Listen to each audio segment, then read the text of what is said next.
Leo kuna jambo ambalo nimejifunza kwa habari ya kuwepo gerezani. Mtumishi wa Mungu alikuwa anafundisha kwa habari ya Paulo na Sila walivyokuwa gerezani. Kwa hiyo nikajifunza kwamba kila mtu anaweza akawa kwenye gereza lake. Kuwepo kwenye gereza ni jambo la kawaida kwa mwanadamu yeyote, lakini tunatofautiana na gereza gani upo.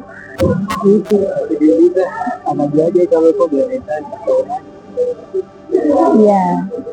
Ni swali zuri kwamba kuna watu wengine ambao wanaweza kaa kwenye hali fulani ambayo ni gereza ila asijue, lakini magereza ambayo tunazungumzia sisi sio yale magereza ya kwamba unapelekwa Kisongo kama ungekuwa Arusha au gereza la Ukonga au whatever, lakini tunazungumzia magereza ambayo yani katika mfumo wa maisha.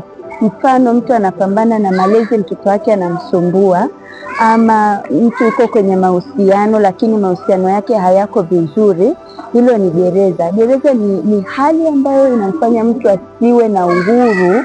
Kuna namna inamsumbua, inamtatiza, hajui afanye nini, inamsumbua kwenye akili yake. Kwa hiyo kuna mahusiano hayako sawa, hilo inaweza kuwa ni gereza la mtu. Afya ya mtu haiko sawa, na umwa, hiyo inaweza kuwa ni gereza. Kwenye jamii, malezi, watoto hawafanyi vizuri shuleni, ama kuna namna tabia zimebadilika, hilo nalo ni gereza. Kwa mtoto mwenyewe yuko gerezani, na pia mzazi anajiona yuko gerezani kwa sababu ya ule mtoto. Kwa hiyo yale mazingira yanaashiria hali yenye maswali mengi na ugumu wa aina yake, kwa sababu hayampi yule mtu uhuru. Kwa hiyo naweza nikasema mazingira yeyote ambayo hayampi mtu uhuru, yani unaona kabisa kuna vitu vimekushika, basi hayo ni maeneo ambayo ni ya magereza, ama ni gereza unatakiwa kuzingatia na kuhakikisha kwamba unatoka pale salama.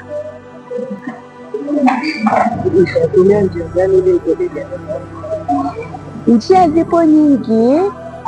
Kwa mtu ambaye anamcha Mungu, kwanza kabisa ni kumwendea Mungu akusaidie na kumuomba akusaidie katika hali iliyoko, kuwa muwazi mbele za Mungu kwamba niko hapa, nimekwama, nahitaji msaada.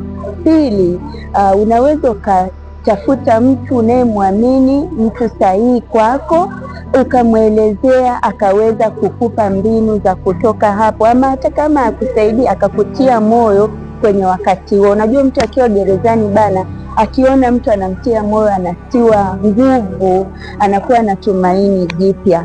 Na pia kujifunza, wewe sio wa kwanza kwenye hilo gereza, wapo watu walishapita, unajifunza kwao walivukaje. Na kama hata kuna watu walikwama, jifunze pia kwao kwamba wao walikwama wapi ili wewe usikwame. Kwa hiyo naweza kusema kwa hizo chache, namna ambavyo mtu anaweza akajua namna gani atoke hapo. Asante. Amen.